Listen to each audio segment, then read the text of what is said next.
is one of those subjects where I'm just going to tell you up front, I'm not here to tell you what to do, and I'm also not here to tell you that I in any way understand what it's like to live in your world of social media, entertainment, and technology. Because the world I grew up in was much different. And even though I write about this all the time, I speak to parents about this all the time, I research youth culture, and I can answer all the statistics and what the American Academy of Pediatrics says about those young people who carry phones into their bedrooms, and I can tell you all that different stuff, but I'm just telling you straight up, I can't tell you what it's like to live in your world and experience what you're experiencing right now.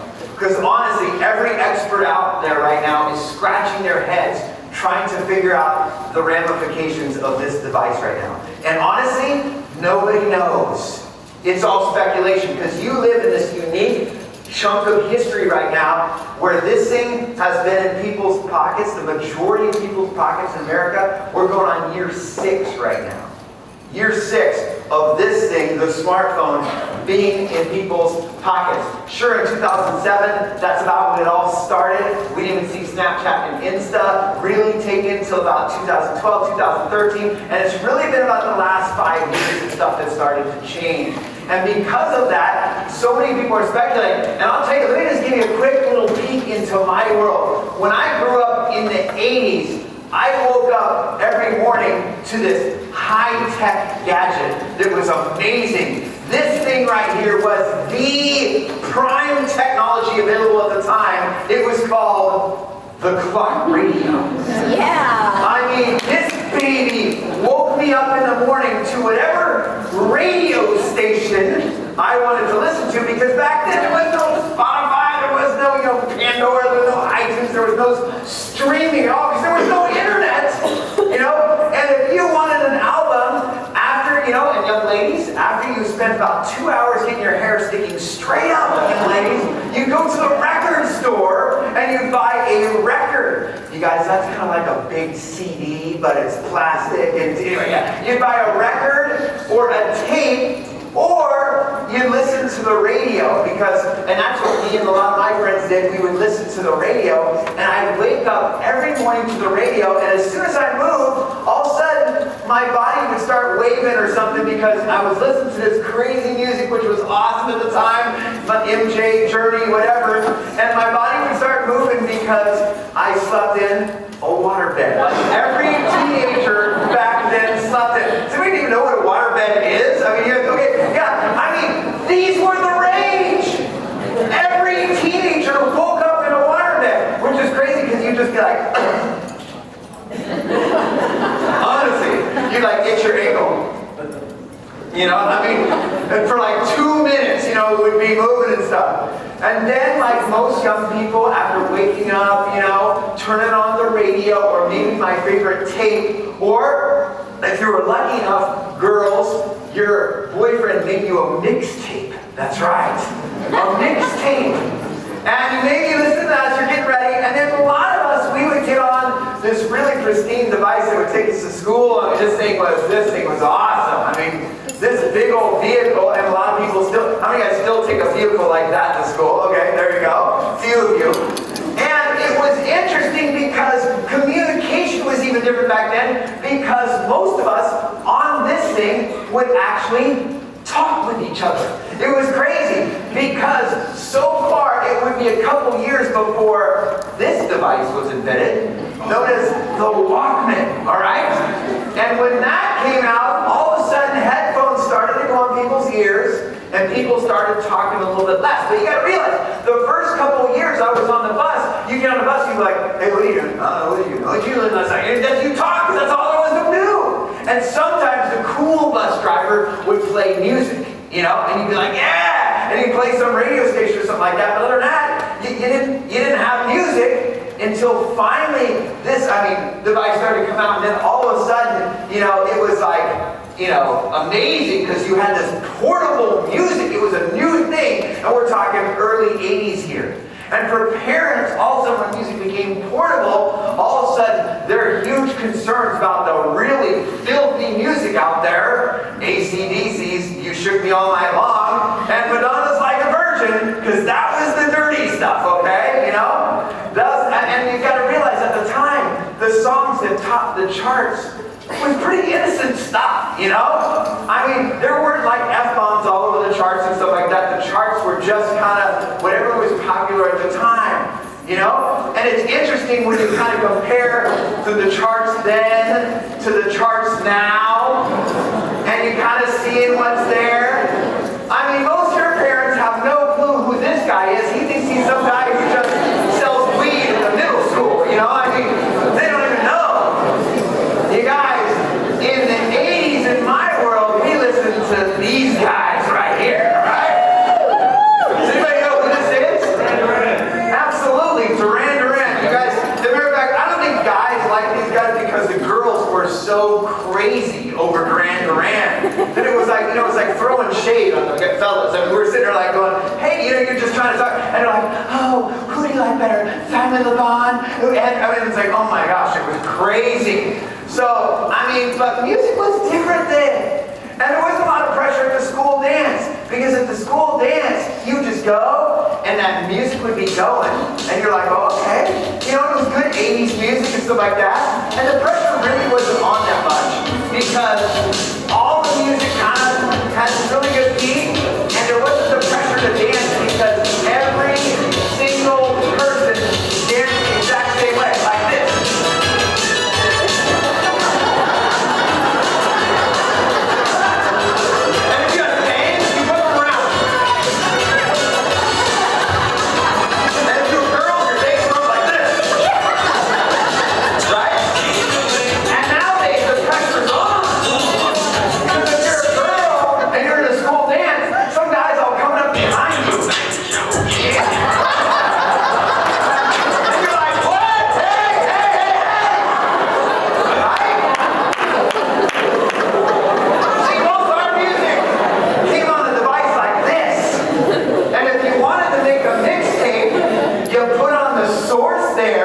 And the receiving in here, and you would sit there and you would work for hours and you'd make this mixtape. But then our world changed.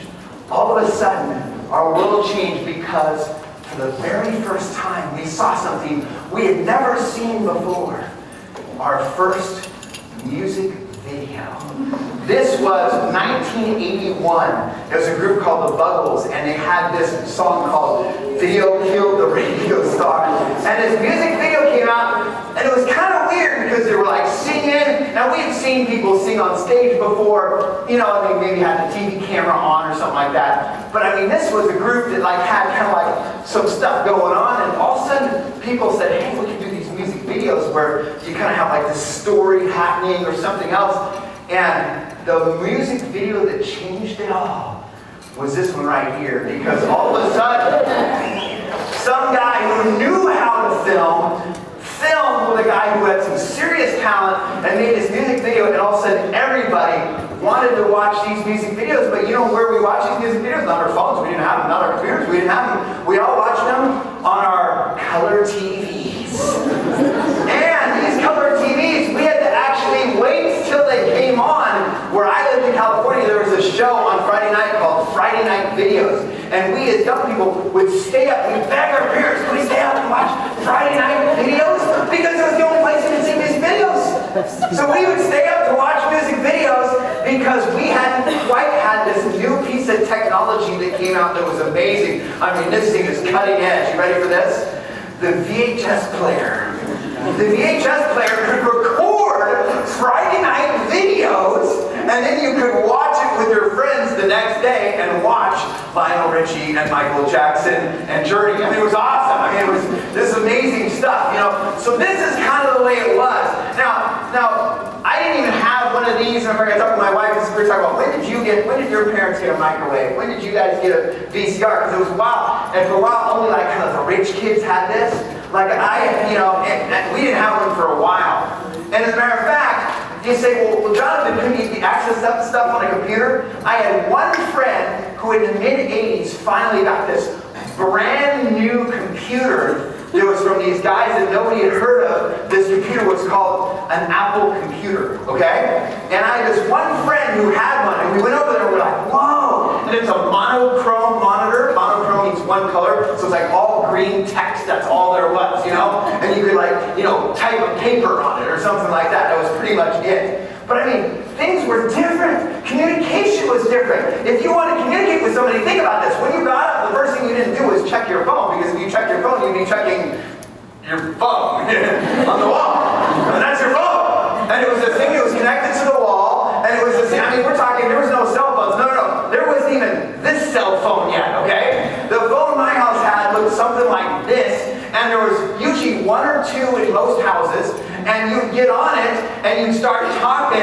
And then, guaranteed, your mom would pick up the line in the other room and be like, start dialing. You're like, Mom, I'm on the phone! And she's like, oh, sorry. And then she'd come in and be like, you need to get off the phone because I have to use the phone to call your aunt. So if you could get off the phone. And I tell you, if there was any words that every American kid heard at least once a day in their house, it was, get off the phone. See, some things never change, huh? Get off the phone. But, so we had to kind of figure out different ways to communicate. If you were in class, there was no phones because you weren't connected to a wall. So if you're in class, we had to resort to all kinds of different communication. The best being the note. The note was the way to communicate. And girls immediately figured out that you don't just fold it up into squares. You can do this triangle thing where you fold it over, bring it around, stick it in, tuck it in, And I mean, it was awesome, And sometimes you write things like private on there. Sometimes you even write like an arrow, like pull here to let people who are, novices know how to open up said notes. But I mean, this is crazy if you think about communication and how the world has changed, not only in the area of entertainment, in the area of what we watch, in the area of communication. So much has changed so fast. But nothing as fast as from when in January 2007, a certain guy went on a stage and made an announcement. And he actually said he's got a phone that's going to change the way we do phones. And his words proved to be prophetic. Steve Jobs walked out there, and at the time there was a few smartphones. There were these things like with little keyboards. They weren't very smart. Nobody had them. January 2007, he makes this announcement. By 2012, 5 years, nothing has moved this fast, this in history yet. By 5 years, over half the country has a smartphone in their pocket. Over half the country. And if you fast forward to now, right now, the average age that a young person actually has a smartphone in their pocket is 10.3 years old. And I know for those of you guys who are 13 and your mom still hasn't bought you one, you're going to be really hacked now. You're going to be so mad, you're going to go home and tell her, come on, the average is 10, okay? Yeah, but don't worry, you're helping even out the spectrum. That's good, that's good. And the crazy thing now is a lot of us are growing up with these devices, and it's kind of all we've known is to have these devices. And because of them, everything is changing. And some of you might be thinking, Jonathan, come on, aren't you overreacting? You're saying everything's changing. Are you sure? Let me just give you one example. I'll throw you one word out that wasn't even a word 6 years ago. Selfie. If I said the word 6 years ago, you would have went, huh? Because think about this. Snapchat, Instagram, all these were just coming, they were literally just breaking free. And at that point, a lot of people hadn't started taking those pictures of themselves. And matter of fact, 6 years ago, for those of you guys that might remember, the thing that everybody was talking about was texting and how many text messages you had per month. And parents were going crazy because they're like, my kid texted 3,500 text messages. And we had a bill of $400. And all of a sudden, all the AT&Ts and all the phone companies were like, okay, well, now we provide a plan with free texting. People are like, free texting plans? Good, because these teenagers can't stop texting. It's the thing that everybody was talking about. And all of a sudden, Snapchat and Insta and all these other things come on the scene. And teenagers still wanted to talk with each other, but they thought, hey, instead of just sending a message, why don't I send a picture of my beautiful face along with the message, And so that started happening. And as that started happening, this word selfie comes. And honestly, adults probably didn't even really know about the word selfie. So probably, I'd say the legendary 2014 Oscar selfie that kind of put the word selfie on the map. Selfie became word of the year. And now you guys know, every celebrity's got some famous selfie, right? You always hear like the famous Kardashian sister selfie. I don't know if that's even, I can't tell which one's which, I'm not sure, but the thing is, the average millennial takes takes 9 selfies a week, spending 7 minutes on average perfecting each one. That's 54 hours of selfies each year. That's 25,700 selfies in her lifetime. You guys, we're talking about something about 5 years old. This is changing the way young people communicate. And just this week, Pew Research, who does all this research about who's using phones, this and that, just announced that 12 through 17-year-olds, 95% of 12 through 17-year-olds have or have access to a smartphone. And now, communication's a little different than when I went to high school. I don't know what it's like to walk on a high school campus where everybody is just looking down, staring at their devices. Because now, instead of walking in and a lot of conversation happening, there's a lot less conversation. And something else is happening, and here's where experts are scratching their heads. In the last 5 years, now that young people, all of a sudden, are doing posts, and they're thinking, hey, this would be cool. Look at my dog. He looks so stupid. Let me send it. Hey, look how stupid my dog looks. And they post something, and all of a sudden they're like, wait for it. Like, yeah! All of a sudden, now that we're waiting for likes, all of a sudden, we're noticing that self-esteem is being a little bit more tied to a device.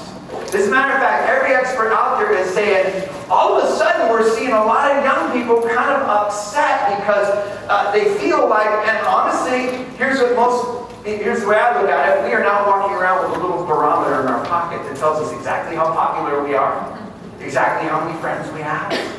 I mean, it's right there. And I guarantee when you look down, there's going to be somebody who's got way more likes, way more friends, way better looking than me. And so all of a sudden we have this, and we're starting to see some repercussions.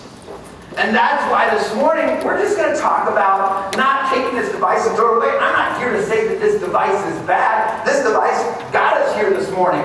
This beautiful female voice was giving me directions. That was my wife. But this thing also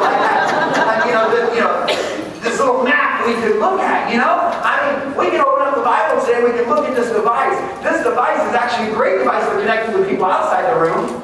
It's kind of sad, though, when it interferes with our relationship with people inside the room, It's a great device for connecting with people outside the room. But sometimes it kind of interferes with our relationship with the people sitting right next to us. So this morning what we're going to talk about is not throwing this thing away. We're going to talk about something I just call pause. Just something for you to consider. And I promise I'm just going to give you information.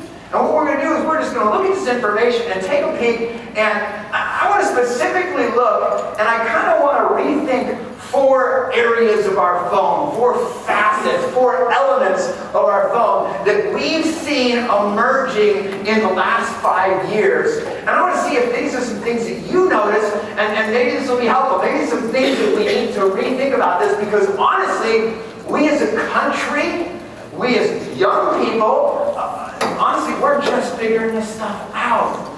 And what we're going to do is we're not just going to look at what the experts are saying. We're going to turn to a source that is unchanging. That's the Word of God. We're going to look what it says as well, because it's amazing how relevant it is on this very subject. So rethinking about 4 facets of our phones. The first, and by the way, what we're going to be looking at is we're going to be looking at pics, friends, likes, and streams. Those are the 4 things we're going to look at. Let's start by looking at pics. And the reason I want to look at pics is because whenever I go speak at a school assembly somewhere, I remember going to Texas, I show up, I'm supposed to meet the principal in the office, and this happens all the time. I go there, the principal's not there. Oh, he's handling a problem. All the time. Sure enough, he's there, and what he's doing is he's kind of doing triage. He's doing this emergency, what needs the most urgent help at the moment. And on a Monday morning, very often what it is, it has to do something with something that was passed around on social media for the weekend. Very often it's like this particular time I was in Texas, he was trying to find the source of this picture of this one girl that a little risque, a little less clothes than she normally wears, and it was being passed around to the entire school campus, and she didn't even want to come to school anymore. As a matter of fact, she wanted to switch schools, and the way it usually happens, sadly, is guy convinces girlfriend, please send me the sexy pic, please, and finally girl gives in, okay, sends it. guy keeps the pic, and whether it's a week later, month later, year later, it doesn't matter. But at some time, relationship severs between guy and girl. Guy sends picture of girl to everybody. Look at this. And sends a few choice words in what he posts about this girl, because now he doesn't like her anymore. Sends it to everybody, and we've seen crazy stuff happen. I'll tell you one thing out of the state of Pennsylvania that happened for a while was legislation, because immediately the question was, hey, when you've got a minor sending pictures of nude minors around, some of these kids were being prosecuted for child pornography, because they were sending pictures of an underage. And so all of a sudden now, we've got legislation happening in Pennsylvania, it's starting to go nationwide, of, so if this happens, are we going to send these guys to jail, black mark them for life, for the rest of their life, pedophile? Now all of a sudden, you know those marks on a map? Yeah, you're one of them, because you got this picture, laughed, sent it on to somebody else. And this is starting to happen all over the place. And it's all because very often someone sends something and then later goes, ugh, I probably shouldn't have posted that. Now be honest, don't raise your hand, but think about this. You ever regretted something you posted? 1/3 of teenagers surveyed in a recent survey said they admitted regretting something they posted. I thought, gosh, that's low. I can see stuff I regretted I posted, you know? Some comment I made that was maybe a little too harsh or something like that. And some of us, when it comes to the pics we post specifically, all of a sudden gets into trouble. Here's where the history of Snapchat's kind of interesting. Snapchat was literally invented by a couple of college guys that were like, oh man, wouldn't it be cool if we posted pics and we didn't have to worry about them coming back to haunt us? It'd be awesome if they disappeared. And you're sitting there going, did they really talk like that? Yes, they really did. As a matter of fact, the reason we know that is because there was a lawsuit later because of the 3 guys that invented Snapchat. One of them didn't get along with the other 2, and there ended up being a suit, and the one guy literally recorded and kept record of some of the conversations between them. Conversations where when they invented this app, they're like, you should see the girls. This is amazing, because they kind of invented this app encouraging people to post stuff that you know would just disappear and you don't have to worry about. And all of a sudden that came to light out of this lawsuit, and newspapers started printing this because everybody had kind of been saying, hey, the pics disappear. This is so cool. I don't have to worry about what I post anymore because the pics disappear. The question that everybody started asking is, do they? Do they really disappear? You're like, Jonathan, I know how Snapchat works. It's, you know, somebody opens it, as soon as it opens, it's gone. Well, here's the interesting thing. There's a couple ways that, of course, that wasn't happening, and that's why the FTC literally went into Venice Beach to the Snapchat office and slapped their hands and said, not anymore, the way you guys are doing it. You are misleading your customers, saying that these pictures disappear because they're showing up on every high school campus on Monday morning. They didn't disappear. Several ways. The way you know about the most is someone gets a picture, and what do? They want to keep it. What do? Screenshot. Oh, everybody knows about that, right? And so Snapchat actually changed something about what they did, and they now have a message that shows up that says, oh, you know, your shot was just screenshotted. And for that girl who sent that sexy pic, all of a sudden she's like, hey, you screenshotted my pic, give it back. And I'm sure most guys are like, oh, sure, here you go. That's how it works, right? But you can even Google right now how to get on there and make sure that that thing doesn't show up. And here's the crazy thing, is when it comes to this legislation and everything that's been happening, there was also, by the way, apps you could buy in the App Store that would download images you had seen on your phone out of the cache of your phone. So basically some really cool nerd figured out, hey, those pictures are still in your phone for a while. Not to mention, you guys, there's lawsuits all the time. There's crimes that happen all the time. And the Venice office of Snapchat is used to sheriffs coming in with a warrant saying, we need to get on your servers. And what they do, they pull pictures off the servers to use in some court case because the pictures are still there. Okay? Not all of them. There's a certain thing about 30 days, depends how many people open and stuff. But you guys, they access these all the time. That's why, no matter what precautions you're taking, it's a good idea to just, ready? Don't post anything you want your mom, your teacher, your grandma, your future boss, Jesus, seeing. And it's interesting because if you read what the experts say, the experts will say, hey, be careful what you take a picture of. And that's where the Bible's advice differs a little bit. The Bible says, be careful how you live. Hey, there you go. Because you know how many times I've seen cases where somebody didn't even know that somebody had a camera out and was shooting something? And you probably even known someone where this kind of stuff happens. What if we lived our lives so that as if, hey, somebody's, videoing me, I wouldn't worry about this coming out later.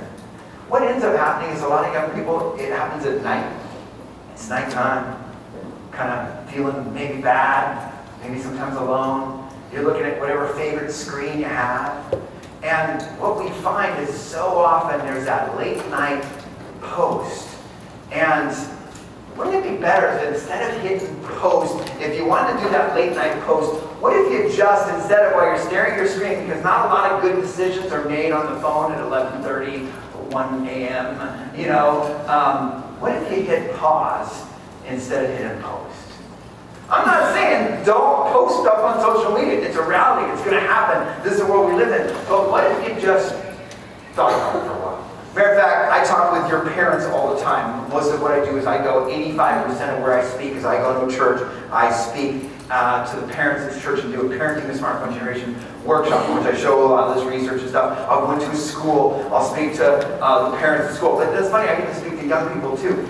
Interesting, when I talk with parents, most parents allow young people to have their phones in the bedroom, even though every expert out there, from the Journal of Psychology to Journal of Pediatrics, American Academy of Pediatrics, all these experts are like, don't let young people have devices in their bedrooms.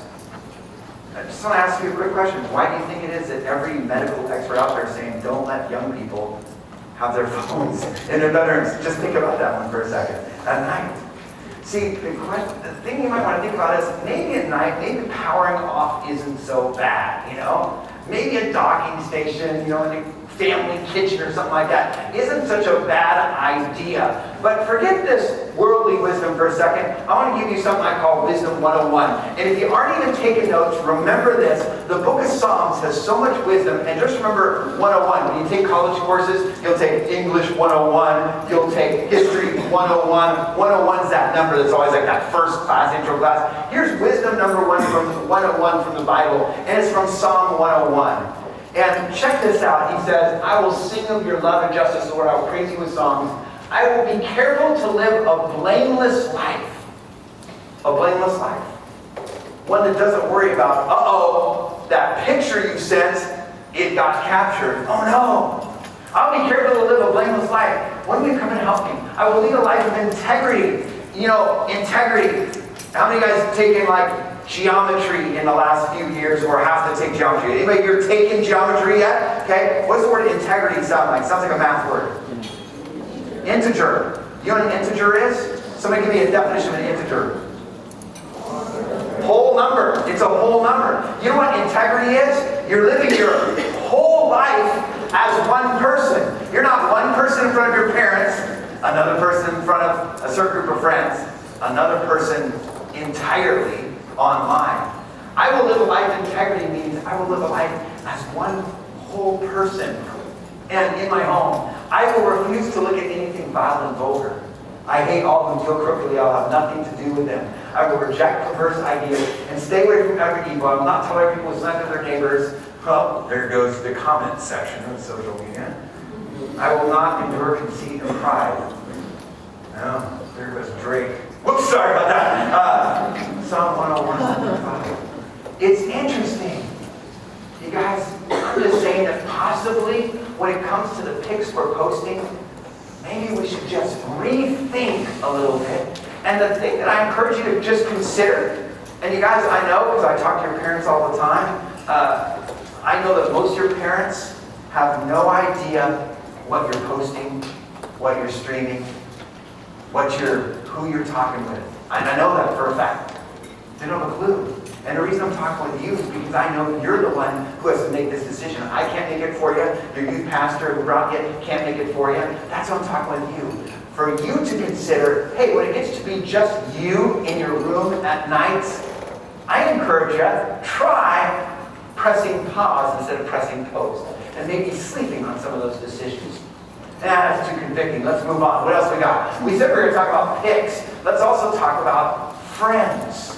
And the reason I want to talk about friends is because maybe this is one of those learning curves, because right now, one of the things our country is doing kind of interesting is we're just handing people phones with no learning about the phones at all beforehand. I mean, think about it. If you have to learn to drive, you have to sit next to a parent or adult guardian for 50 hours. You have to take a stupid written test. You have to take a driving test. In the state of California, you can't even have your friends in the car if you're driving for the first 2 years, because there's all these rules about, hey, we're realizing kids are dying and kids are getting wrecked because of distractions, this and that. So they have all these rules to try to make us more aware of how to be safe with it. But yet, my guess is when you got this device, your parent handed it to you and said, don't break it. That's about it. And because they were going to try to teach it to you, because if anything, you probably could have taught them, right? I mean, okay, Mom, here's how it works. Yeah, no, I know you want to set the password. It's your birthday. I know, here it is. Let me enter it for you, okay? And then you go to settings, and right, you can tell them how to use the thing, So when it comes to that, because of that, a lot of us, we haven't really been educated on how things work, and there's ramifications to this. So the thing I want to share, a lot of experts out there are saying that we should really be careful who we connect with. Now, when you guys grew up, when you were little, you might remember this. We who grew up in the 80s and 90s for sure remember this, that when we were a little kid, we remember hearing about that one guy that we're supposed to watch out for who's going to offer us candy out of his car, right? Beware of a guy in a van saying, hey, you want some candy? And we probably went to like some school assembly where we all repeated, stranger danger, right? We all learned something about strangers, and watch out for guys that are came and saying, do you want to pet my puppy? And you're like, dude, you're sick. And we even watch some really lame video where girls are like, no, don't touch me, that's inappropriate. Well, here's the crazy thing. The crazy thing is now, in the last decade, we've become so comfortable with talking with strangers because we connect with strangers just in the world we live in so many different ways, and sometimes we actually intentionally go and try to connect with them, and sometimes we, ready for it, unintentionally connect with them. I'll give you an example. I can tell you the story of a guy that the police called creepy underwear guy. Yeah, you can see where this one's going. Creepy underwear guy used to go into public places, and he would use his favorites were Instagram and Facebook. Facebook, he would wait till these attractive women would check in at a certain store, and he'd look at who's checking in. Then he would immediately start going through the posts. Did the same thing with Insta. He would find some of these Insta posts, he'd go through, and he'd wait till they posted some vulnerable post, or they posted their location, and very often he was easily able to find out where they lived by those posts they had posted, and he would, true story, go into their house at night when they were asleep, sneak into their bedroom, and his favorite was teen girls. And he would go in their bedroom, and he didn't go to the underwear drawer. No, he went to the laundry hamper. And he got out the dirty underwear. And he would steal their underwear, sometimes 3 feet from where they were sleeping. And honestly, by God's grace, he wouldn't touch the girls, he would leave.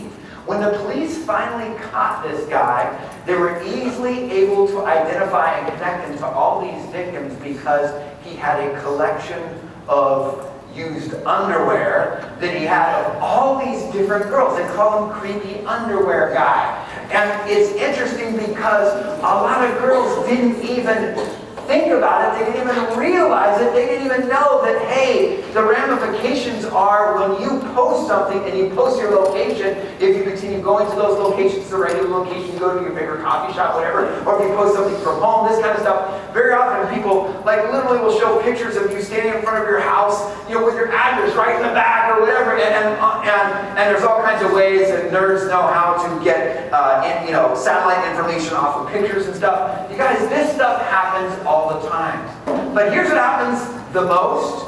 As a guy who goes around and speaks to young people and talks and hears these stories in every single city I go to, usually it's this, sadly. It's at night, and guys get into a world of trouble all these different ways, and we'll talk about some of them. But girls, we'll talk specifically to you for a second. Girls sometimes at night, and they go and they meet someone in a certain website. And they think he's really nice. I mean, his picture looks really cool. And they think, well, this guy's gotta be nice. I mean, look the way he's just seductively biting his lip like so. He's so sexy. And they meet him and they think, oh, he's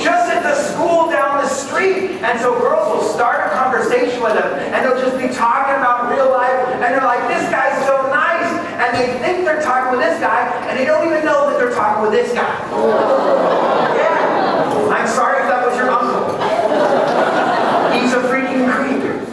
The thing is, a lot of us don't think through the ramifications. Here's a typical one. I got a daughter that's 20 and 22. Late night study session at a coffee shop. They're there. My older daughter loves to doodle, so she'll doodle all over her cup and then she'll take a picture of it. Now, here's the ramifications. If said girl takes a picture and just says late night study session for history, and look at my beautiful artwork, whatever, boom, post it.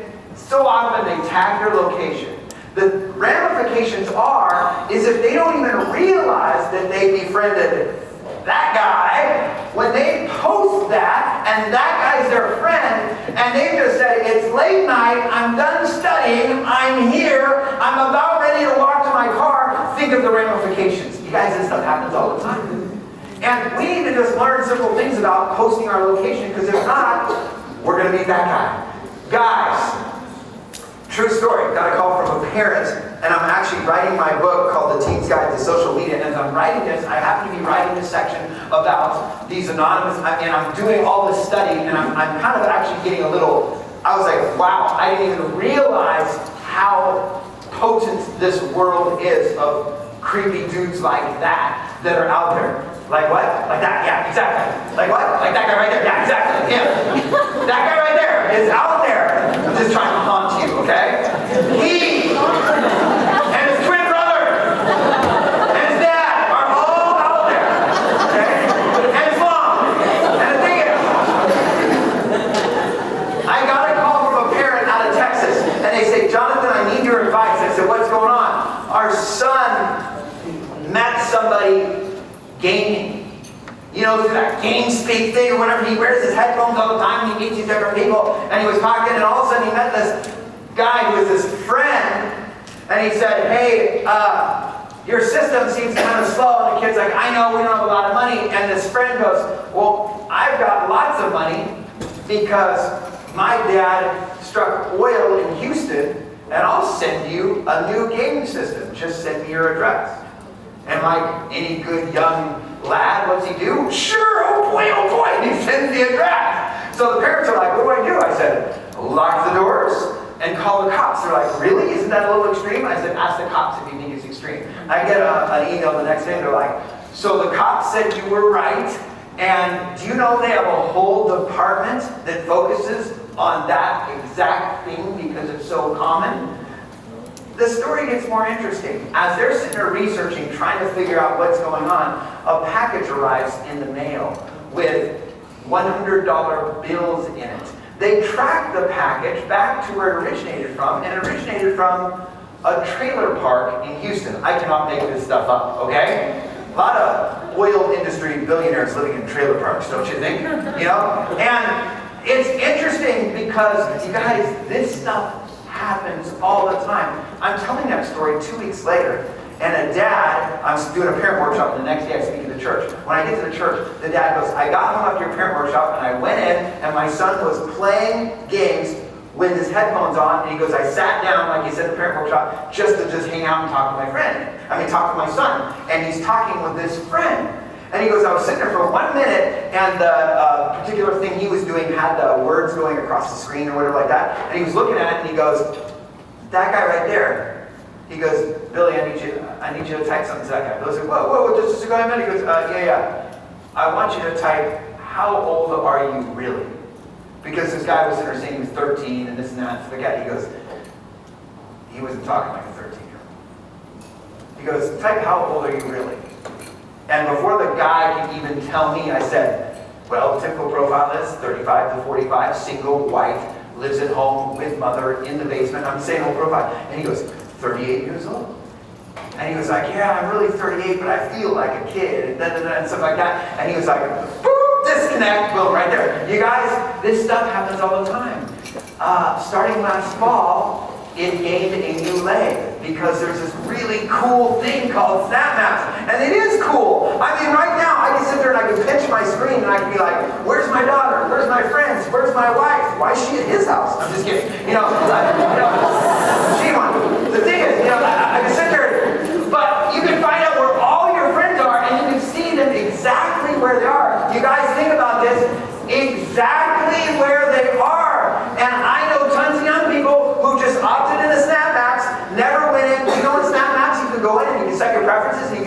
just your best friend can see who you are, or just your family, whatever. A lot of people want all their friends to be able to see who they are.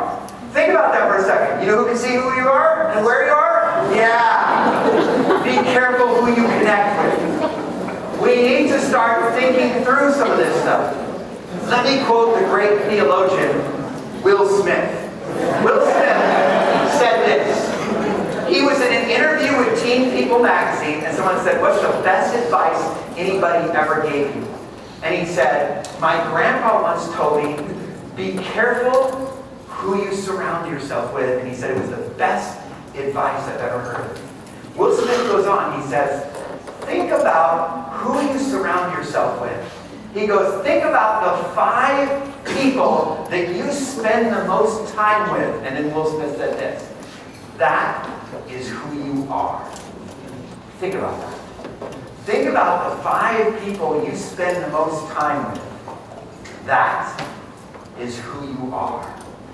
Lots of times we're pretty careless with the connections we make. And you might remember the scripture we just looked at actually talked about who's it we hang out with. We're going to talk more about that. But I said we're going to talk about 4 things. I'm going to sneeze. Oh, I'm so euphoric. Anyway, likes. Some people drink, I sneeze. I love it. Okay, likes. Here we go. When it comes to likes, this is one of those things that has been changing again in the last 6 years, and experts are trying to still get a grasp on it. See if you can get a grasp on it. What we have is we have young people now growing up learning that their self-esteem is based on what others think of them and how much they approve of them. And now as young people are growing up, we see, and I'm going to show you some real shots here real quick, we see a lot of people kind of saying, making great efforts to say, hey, look at me, like me. And this is what we're seeing more and more of. And they're all going for the almighty like. You guys, who doesn't want to be liked? I totally understand. I wanted to be liked, but I don't understand. Because let me tell you something, when I was your age, at 2:43, the bell rang, and I went home, and even if I had a terrible day, I went home to some place where I didn't have to endure all the measuring up, trying to be popular, whatever, and I had that break until at least the next morning about 7:45 a.m., where I really entered that world where I had to be good enough again. You guys at 2:43 p.m. enter a whole new world where you got to 24/7 be liked and measured up. It's no wonder we're seeing unprecedented levels of depression before, because now every time you post, you're just sitting there kind of thinking, are they going to like me? Are they going to like me? I was talking about this on a TV show a couple weeks ago. I was interviewed about this. I wrote a book called The Teen's Guide to Social Media, and in this, they were asking me questions about, well, what do you see with the future of young people today, and this, that. And as I was done, they were taking my makeup off. I was kind of thinking of leaving it on for the day to see what it was like. But no, she's taking it all off. And as she was taking it off, she goes, you know, that's so true. My 10-year-old nephew texts me every day with the newest count on his Instagram account. He's 10 years old. His goal in life is to be an Instagram celebrity. This is now the world we're living in. And it's no question, why is it that so many young people are going, hey, how come I don't have as many likes as Kylie Jenner? You know? I don't understand. Why can they watch her put on makeup and they don't watch me put on makeup? Doesn't understand. And a lot of us are kind of all of a sudden making likes determine our real value. You guys, let's go back and be grained in the truth for a quick second. Here's what the truth is. Luke chapter 12. Jesus himself said this, and he talked about our value. He said, then turn to disciples, he said, that's why I tell you, don't worry about everyday life, whether you have enough food to eat or enough clothes to wear. Is it relevant to us? Absolutely. For life is more than food, and your body more than clothing. Look at the ravens. They don't plant or harvest or store food in barns, for God feeds them. And you're far more valuable to him than any birds. Can all your worries add a single moment to your life? And if worry can't accomplish a little thing like that, what's the use of worrying over bigger things? In 2 Corinthians 4:5, the Apostle Paul says this, and this to me is so compelling, and it's so short and succinct. He says this, he says, you see, we don't go around preaching about ourselves. We preach that Jesus is Lord, and we ourselves are your servants for Jesus' sake. The world is telling us, hey, you got to be you got to claim it, you got to get people to like you, accept you. And when you walk around, let me just tell you a fact. If you walk around trying to please yourself, that's called selfish, and you're always going to be miserable. If you walk around trying to please others, you're going to be so miserable because you're never going to please everyone. As a matter of fact, you're always going to please probably half the group. And it just doesn't work. And it's funny when you look at scriptures, he's saying, hey, stop trying to please yourself, but his others. You only got one person you got to please. And that's your Creator. And we don't need to go preaching ourselves. Look at me. Look at me. Instead, he's like, hey, look at him. Can you imagine what it would be like to get up in the morning and not have to worry about, oh, I hope that I'm popular, I hope this is... Wouldn't it be neat if our focus was on, I want to point people to someone way better than me? But don't hear it from me. Hear it from this guy. Maybe some of you guys know who this guy is. People are going to tell you you're perfect just the way you are. You're not.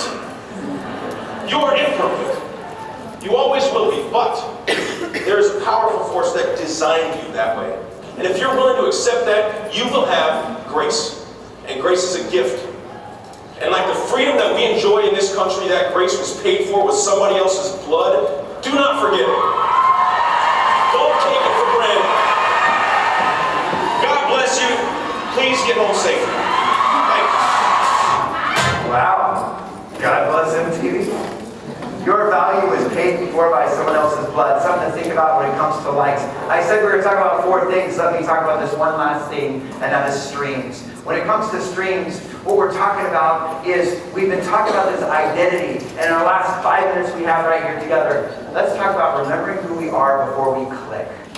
Remembering who we are before we click.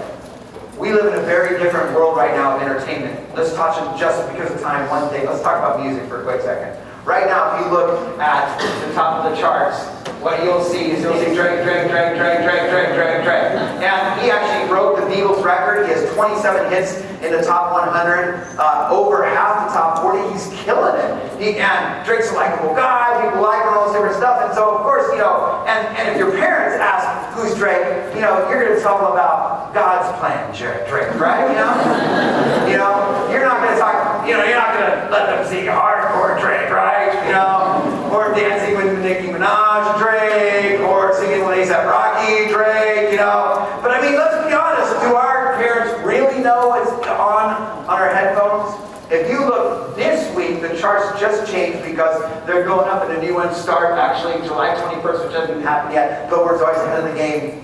Number 1 song is In My Feelings. And most of you guys know it because you've seen the viral videos where he's all, Kiki, do you love me? Are you right? And you've seen it. And we've seen them all because we saw Will Smith do it. We saw Del Beckham Jr. do it. We saw Seacrest do it. We saw Queer Eye guys do it. And they're always, and then you changing the name, right? KB, do you love me? Are you right? And see, that's the thing. It sounds good. It's fun. All our friends will listen to it. And we kind of ignore the part where he brings back Lil Wayne.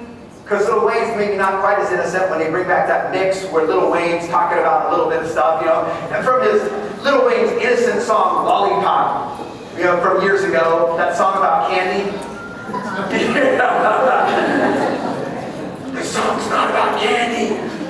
The thing is, when you look at these songs here, and you look at the number 1 song last week was Nice for What, Well, maybe, actually, okay, maybe that song started nice. Let's see how that song starts. Okay, well, maybe not. Let's not look at that one. I know. Let's talk about somebody else. Let's talk about the number 2 song this week. It's by this girl by the name of Cardi B. Cardi B, as we know, is a very innocent young lady, but people like her. She's funny. She's actually had 2 number 1s. So let's look at her first song. It was the first number 1. I don't want to play the music, but let's just look at the lyrics real quick. Said I'm the one with me if you wanted to, little what you can't with me if you wanted to. Let's see. Oh, she's gonna chill with your boyfriend. I might just let him feel on your boyfriend my genitalia. Feel like a lady. Swing with his face. Okay, that's enough of Cardi B. And by the way, the world put her up for 2 Grammys for that song. You guys think about something real quick. The world values something different. And here's what Scripture says. Scripture says, do not love the world and the things it offers you, for when you love the world, you do not have the love of the Father in you. For the world offers only, and tell me if this makes sense. Does this make sense? The world offers only cravings for physical pleasure, a craving for everything we see, and a pride in our achievement and possessions. These are not from the Father, but from the world. Isn't it amazing how relevant that still is today? Let's talk about this guy who looks way too much like Michael Bolton. This song went number 1 and stayed forever. Let's read this song. I've been effing hoes and popping pills, man, I feel like a rock star. All my brothers got that gas talking about marijuana, and now I'm smoking like a Rasta guy who's smoking a lot of marijuana. Effing with me, I'll call it Uzi. He pulls out his gun. Show him, name up those shotters, the gangsters, and when my homies pull up on your block, they make that thing go gra-ta-ta-ta-ta. He's even making the sound. The sound that it makes. This song went number 1 the week after the Vegas shooting. Think of the irony, guys. Your parents are watching Fox or CNN, and everybody's arguing about gun control, and meanwhile this guy's talking about the sound his gun makes, and it goes number 1. And it went platinum. You know, I don't know about you, but when I think of, poets, I think of Keats and Shakespeare, and now I think of, Post Malone. I mean, what a poet. I mean, that's it. I know many of you are saying, but Jonathan, these influences don't affect me. And I hear it all the time. I don't listen to the lyrics. Here's what the Journal of Pediatrics says. It says, teenagers whose devices are full of music with raunchy sexual lyrics start having sex sooner than those who prefer other songs. Teens who said they listened to lots of music with degrading sexual messages were almost twice as likely to start having intercourse with other sexual activities. You guys don't need a doctor to say this. What they're saying is if you're walking around with Cardi B on your headphones, listen to her talk about what she's going to put on what and what she's going to do with it, then it kind of makes you think about sex a little bit. Do you need a doctor to tell you that? That's just kind of the reality of what it is. And I'm not even talking about the stuff we watch, because there's same reports there saying the same stuff about what we watch. And if you guys are curious, in the store, I got a book where I talk a lot about all this different stuff. But we need to remember who we are before we click. Because we serve a God who in everything we do, because you're your children, live a life filled with love, following the example of Christ. He loved us, offered himself as a sacrifice for us, a pleasing aroma to God. Let there be no sexual immorality, impurity, greed among you. Such sins have no place among God's people. Some of us might need to press pause with some of the entertainment media we're filling our heads with. So as you think about the pics you post, the friends you friend, the likes that you're just kind of going for, the streams, maybe think about the ramifications of all this. Maybe as you walk out of here, maybe sometime today, you should ask, hey, are there any of these areas where I, since I'm the one who's really making the decision on this, might need to press pause? Hey, I promise we wrap up by now, so let me close in prayer. Lord God, you are an awesome God. And in a world so potent with lies, it's pretty obvious we need your truth. Lord God, I pray that this week we would encounter truth and recognize these lies. Help us to engage in conversations, face-to-face conversations about this, Lord God. We love you. We pray these things in your precious name. Amen.